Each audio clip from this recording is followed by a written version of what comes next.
Okay, hello everyone, and welcome to the new Knowledge Exchange webinar series. My name is Michael Guerin, and I will be your host today. I'm very excited to introduce today's guest speaker, Warwick Norton. Warwick's professional career includes time as a research scientist who published around 50 scientific papers.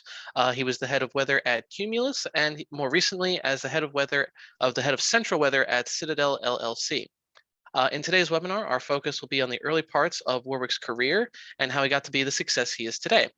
In terms of format, we'll ask that all of our audience members remain on mute, but we encourage you to submit questions via the Zoom chat, and we will try to get to as many of your questions as possible at the end of the webinar.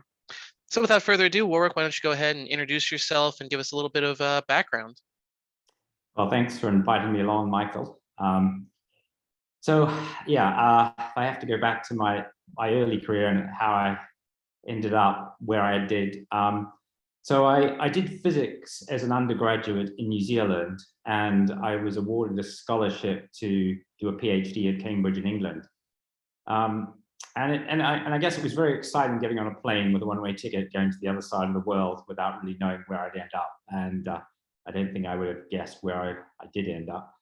But I didn't exactly know what I was going to do when I got to Cambridge. I did have an opportunity to do X-ray crystallography with Aaron Klug, who just won a Nobel Prize. But I also had a place at the Department of Applied Maths and Theoretical Physics, which is where Stephen Hawking worked. And there, I think my application was passed around, and Michael McIntyre essentially chose me. He was also a Kiwi, so he thought, he had some reason to work with me. And he got me to do, gave me a thesis on potential Fortesti inversion, which I think for the first year, I didn't really understand what it was about, but eventually I did get into the swing of it. And it was an exciting time with Michael because he had just published with Brian Hoskins and Andy Robertson the big review paper on potential vorticity. And because of that and his links to the academic community, we had a lot of the greats in meteorology through visiting. We had visits from Ed Lorenz, Fred Sanders, Dick Reed, Dick Linzin. I also got to know Jim Holton very well. And I think I liked atmospheric science because it was a combination of theory and real observations. I guess I was more on the theoretical side. But in answer to your question, I guess it was down to Michael McIntyre why I ended up in atmospheric science. And he was a great mentor, and I thank him a lot. Yeah, and I think that's an important takeaway for the students that end up watching in early careers that watch this video, that sometimes it's not really sometimes you might be in a couple of different or a broad field, like you mentioned you were physics undergrad, which is a pretty broad field. There's a lot of different ways you can take physics. Not going to list them all, but sometimes it's a mentor that can kind of steer you in the direction that you end up taking with the rest of your career path. Exactly. Yeah. So what made you, after publishing, again, very, as I mentioned earlier, very impressively, around 50 research papers in the scientific field, what made you switch from academia over to the private sector in places like Cumulus and Citadel? Well, again, this is, like all things in life, it's a matter of chance. And I have to go back to the year 2000. We were in a bar one night with some other academic colleagues. We were discussing that the real world wasn't really using weather data, weather forecasting properly. And, we sort of thought about plans and, what we might do.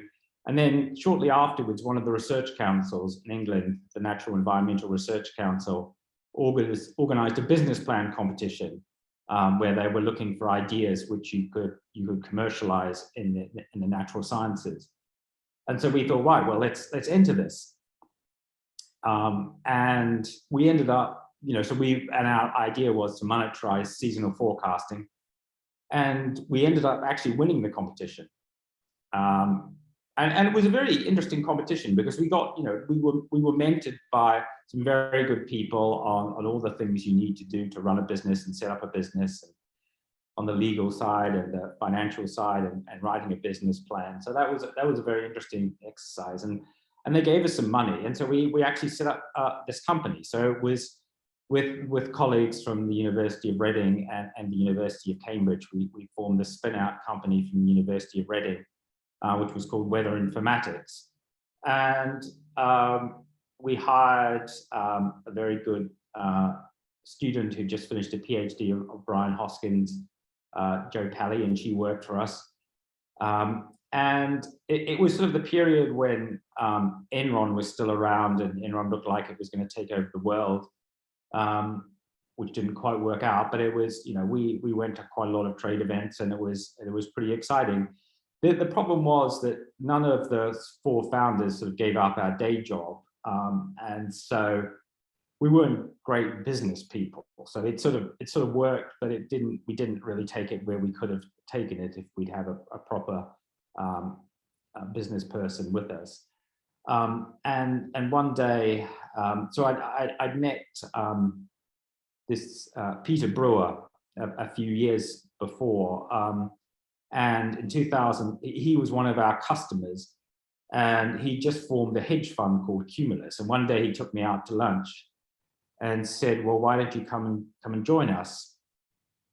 And I could sort of see that there was this was a very intriguing possibility, because as a service provider like Weather Informatics was, you don't tell your customers all your secrets, and the end users don't tell you all the things they're using your data for. So there's sort of this communication gap between the service providers and the users of the information. So I could sort of see, if you took the whole process in-house and actually sat with the decision makers, it would be very interesting trying to build the full end-to-end process.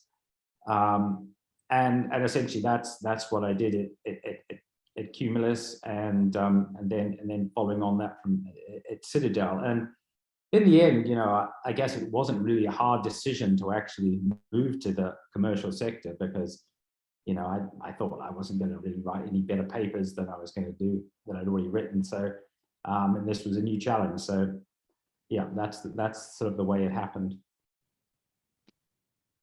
Yeah, it's an interesting, not everyone says it's like, well, I got into it basically at a bar one night and figured out that it's like, I'll switch over to the private sector. But that's a real story, and I think it's important that people as odd as some stories may seem, it's not always going to be like, you're going to pick up the phone one day and it's going to be the head of Citadel or whatever calling you. It's like, hey, do you want a job? And that's not how life works. It's going to be those small events in your life that you don't really think much of it at the time, and then it turns out it's like, well, this is actually a major turning point. We never know where ideas come from. There's Right.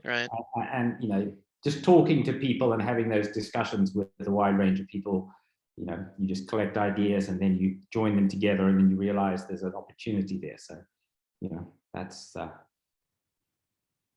yeah, I can certainly say, looking back 5 years on my own career, I certainly didn't expect to be doing this, but it's an idea I think Dave came up with, about a year or so ago, and here we are now. And it's not something, certainly not something I expected to be doing. But so did you find that switch over from academia to the private sector? Did you find that to be difficult? And if so, what was the biggest difficulty?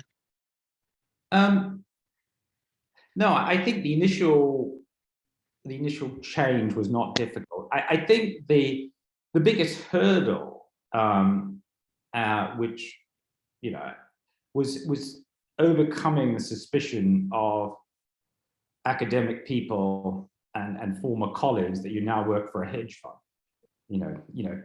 Because before, as an academic, you're very free to exchange ideas. Now you're going to go and work with a secretive hedge fund. Are people still going to talk to you? And I think what that what we had to try and do was convince people that the research that we did in a commercial organization was just as interesting as what it was in academia. I mean, sometimes I guess the time scale for doing stuff is probably a bit shorter. We probably wouldn't have projects that would last for multiple years, but certainly we could plan for things that would last a year or so. And that we are in the commercial sector is interested in fundamental problems in atmospheric science in terms of predictability, or what causes cold air outbreaks over the US. So it's not just about commercial things making how you make money. It is very much fundamental questions of meteorology and atmospheric science that we were interested in. And I guess what we tried to do was to give talks to people.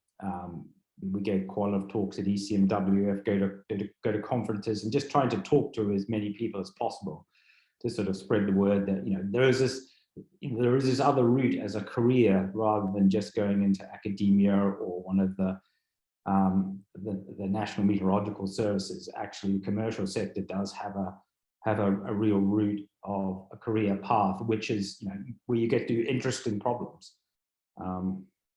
And it certainly was an issue for hiring people. Some people really, they wouldn't, if you tried to hire them into a hedge fund, they wouldn't even really answer your call. But once we sort of got people talking, they realized, well, maybe this is an interesting opportunity.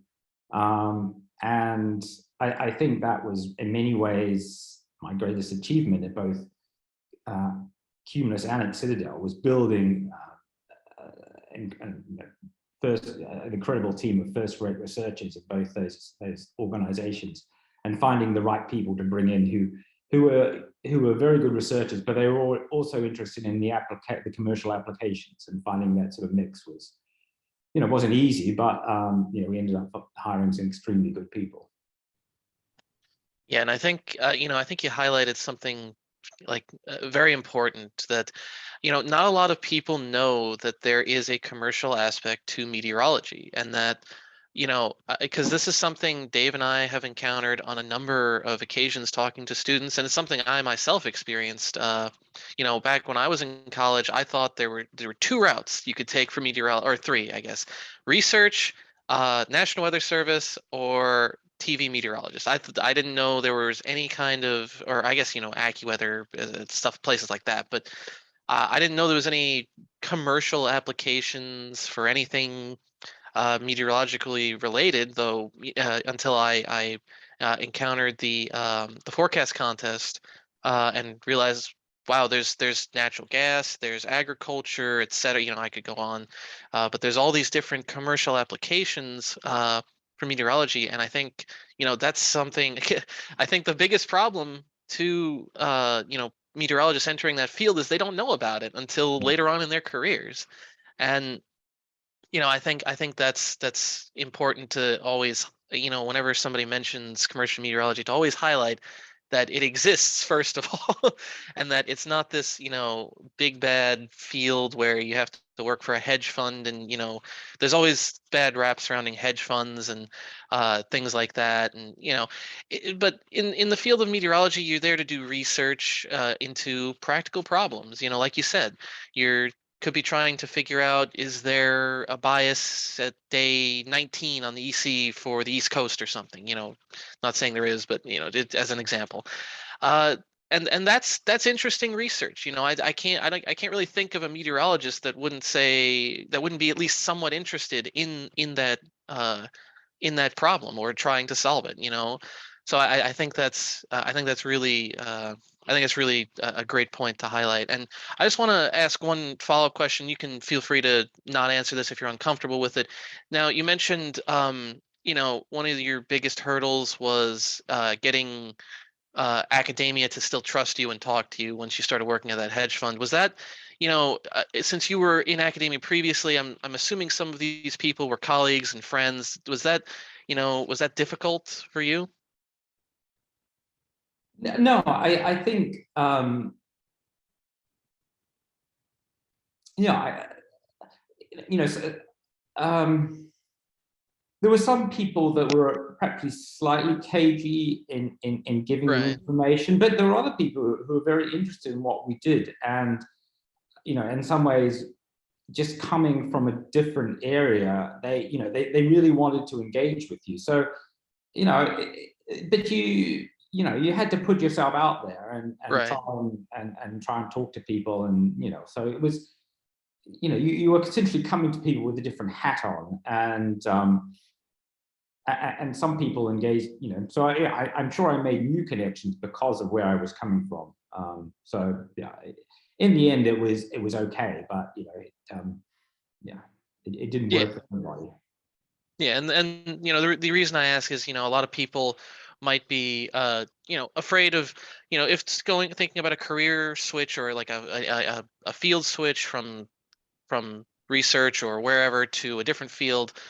They might be worried that that might alienate some of their friends, and that's good that it didn't alienate any of your friends, and that's reassuring to people. That's like, hey, it might not be okay for everyone. Not you can't always please everyone, but most people are understanding, and especially in our field, we're a pretty small field, meteorology, and most people are pretty understanding of those types of things, and that's I just wanted to highlight that. Yeah. So you've been head of meteorology and or head of central weather, I should more specifically say, for two major hedge funds. I was kind of surprised Citadel was a listed company. Didn't I'd heard of them, but I just didn't know they were listed on the stock exchange. So a lot of young folks don't know what a hedge fund is. I do, but what advice do you have for early career folks who might want to follow in your footsteps and try to get into hedge funds in the field of meteorology? Okay, so I'll explain a little bit maybe what a hedge fund is, at least in terms of what I did. Hmm. So basically, a hedge fund is just an investment firm which aims to make money for principally large investors like pension funds and high net worth individuals and families. Typically, the man on the street can't invest in a hedge fund because the minimum investment size would be something like $1 million or something like that.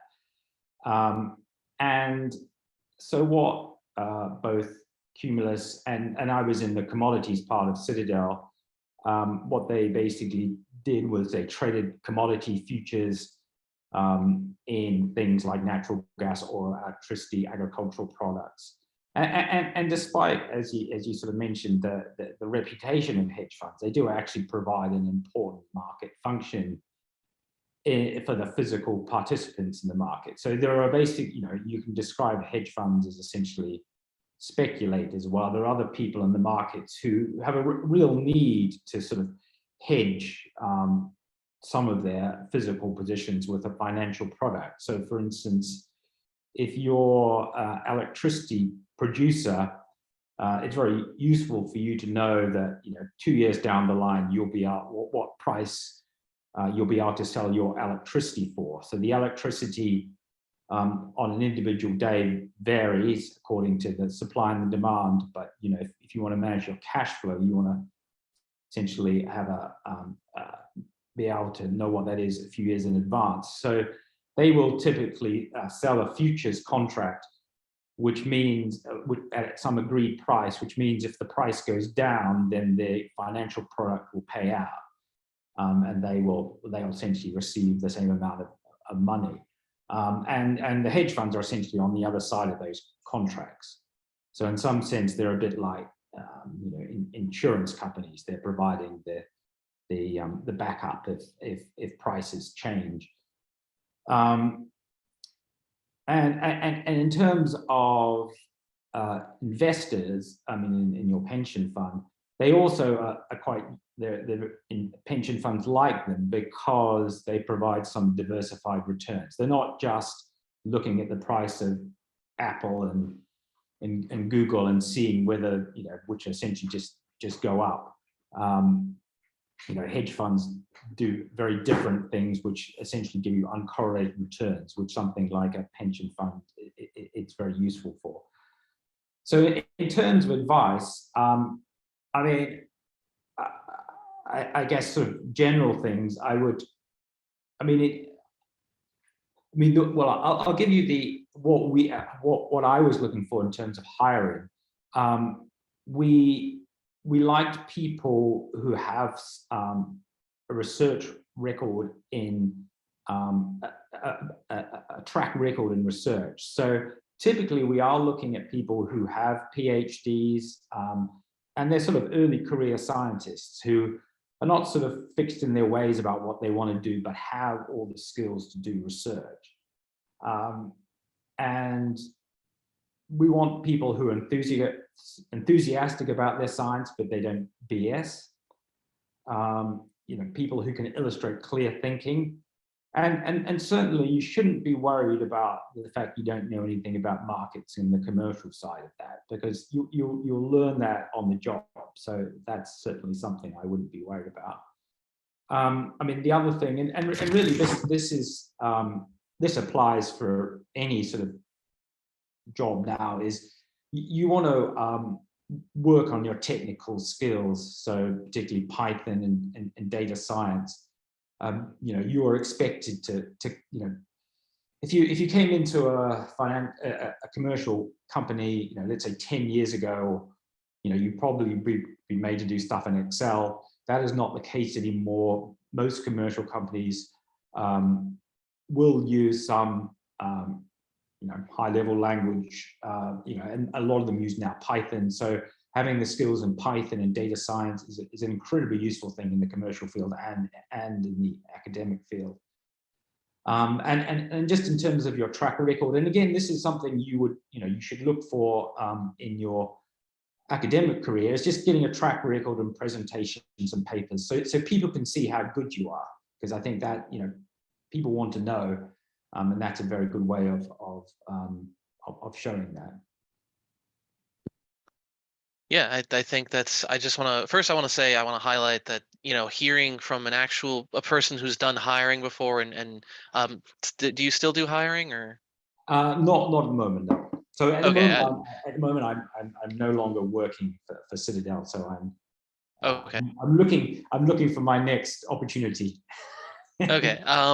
We'll definitely have to ask you about that in a couple of minutes, but I just want to highlight, though, really great to hear from someone who's done actual hiring what it is potential employers are looking for in that field. That's usually you kind of just have to guess, your way through, or reasonable guesses, of course, that like, oh, they're looking for X, Y, and Z. But here we have right from the horse's mouth, this is what they're looking for, and I think that's great to hear that, and to have people that can hear and see that. And I just want to also just kind of reiterate that, you don't have to have experience in, you don't have to have a business degree, essentially, or really any experience in business whatsoever to get into these fields. They wouldn't be hiring meteorologists if they wanted business people. That we're there for our meteorological expertise or our research expertise, not to make a trade on natural gas. If you asked me to trade natural gas, I'd lose every penny you gave me. But I think that's important for people to remember, because they might get intimidated. I'm sure other hedge funds besides Citadel, like the one I know off the top of my head, Goldman Sachs, I'm sure they do something similar to this. They must. And you see the name Goldman Sachs, you're like, oh, this big company, Fortune 500, et cetera. Oh, I couldn't possibly apply there. It's like, well, actually, you can, because if you studied well and you did all the work you needed to do to get that PhD, and you researched, and you like you said, you put yourself out there and did presentations and papers and all that other stuff. If you did all that and you did it well, then there's no reason you can't apply. What's the worst they say? No, they say nothing. They don't hire you. Like, okay, well, at least you tried, you know? Yeah, exactly. And yeah, that's exactly right. And so, and I'll ask one kind of like follow-up question. Do you have any advice for people looking to get into, since you've been in two fields, into the field of academia and research? And I think you already answered this, so but academia, research, or commercial, or any advice in general for students, looking for that first job? Well, I would say that the on top of what I just said, there's a couple of areas which I think are going to grow tremendously, and it'll be very interesting to see how they turn out. I mean, one, of course, and this is something that's been worked on a lot already, is the climate change problem. Climate change is becoming critical. We're going to see increasing impacts over the next 10 years, and really it's our actions over the next 10 years that are going to be in adapting and mitigating climate change are going to be, crucial. And companies and organizations realize that there's this huge domain now called ESG, or environmental, social, and corporate governance. And it's slightly ambiguous what this means, but nearly all companies are addressing it in some degree. And there is a real opportunity there to contribute that as an atmospheric meteorological person with a good data science background. And that's certainly something that I'm considering for my next opportunity. How climate variability and climate change interact. I mean, we're going into our third winter in a row of La Nina. We've got over 60% of the country in drought conditions. Is that just going to get worse? We know from the geological record, these persistent La Ninas can happen. But then on the other side, the next El Nino is also going to be very significant, because it'll probably get us most of the way to 1.5 degree global warming. And the west of the US is not immune to large flooding events. We know back in 1861, the whole Californian Central Valley flooded. That wasn't actually a La Nina year, an El Nino year, but it had catastrophic consequences. And if it happened again, there'd probably $1 trillion losses, and probably it's been made worse from climate change. So I think this whole area of how companies manage and adapt to these risks will be very interesting. The other area, which I think is going to be a growth area, which really, I'll describe it, the young kids, the new researchers can get into, is how machine learning can help numerical weather prediction. I mean, there are people out there who are trying, and certainly it's going to be very interesting to see how this evolves over the next few years, and how these two areas interact. I mean, I see now, you can create art with AI, machine learning. How you do this with NWP will be very interesting. ECMWF is going to have a big training course starting in January, online training course starting in January on machine learning and weather. So, there are definitely opportunities there to learn and to apply and see how we can apply this and make our use of data and weather forecasting to enhance the value of data and weather forecasting. So that's going to be another very interesting area to watch. Yeah, I mean, I didn't even know they were looking into machine learning for meteorology. That's fascinating. I didn't even know you could. It'd be very interesting to see, a weather model learning from past mistakes and then adjusting accordingly for the next time. That'd be absolutely fascinating to see. It might put me out of a job, actually. Well, I think it's easier said than done, and I think the approach of ECMWF is to look at smaller problems, parts of the chain. Right. But there are people who are out there, who run machine learning without NWP. But I think, as you said, how you combine the two will be very interesting, and I think that field is just starting. Yeah, and I'll also highlight that the I think that's a good point, that the companies are going to start seriously looking at the global warming aspect, especially the companies that are manufacturing goods. I think they would account for offhand 80-ish%. I'm not 100% sure about that number, but I remember it. I think it's been a while, but I remember it's a lot of the greenhouse gas emissions on the planet. So them getting a look at it from the meteorological side and the climate side, definitely something that they should be doing, and definitely another fascinating field to get into because, it's always interesting to kind of look to see where the climate's going to be 10 years from now. I mean, everybody's going to say, oh, it'll just be warmer. And it's like, well, yes, but but there's always there's more than to it than just, global warming than just the warming. There's unforeseen side effects, like the drought you mentioned in the United States, and the potential for there being catastrophic flooding, similar to 1861 California. So we're just about at 30 minutes. So if there's do you have any final thoughts or anything you want to say? Um, no, I think I got a few things off my chest, so I think Okay. I'm good. But yeah, thank you for the opportunity to make this presentation. Yeah, no problem. And so unfortunately, that's all the time we have for today. Warwick, thank you so much for joining us today. I hope our viewers will find your talk as interesting and inspiring as I did. And I really hope we can have you back to talk about other periods of your career or get more in depth on some of those periods of your career. And for the folks who would like to talk further with Warwick and or perhaps solicit career advice, you can. I'm not sure. Are you on the Knowledge Exchange? I can be, yeah. Okay. Right now you can't because he's not signed up. But eventually, when he signs up, you can book a meeting with Warwick via the knowledgeexchange.com. And there are plenty of other givers and mentors on the Knowledge Exchange as well, and so you can meet and talk with them as well. They're all there to meet with you and to share their knowledge if you have anything you want to talk about with them. And finally, we will be posting all of our videos on our YouTube channel, the link of which will be in your MailChimp.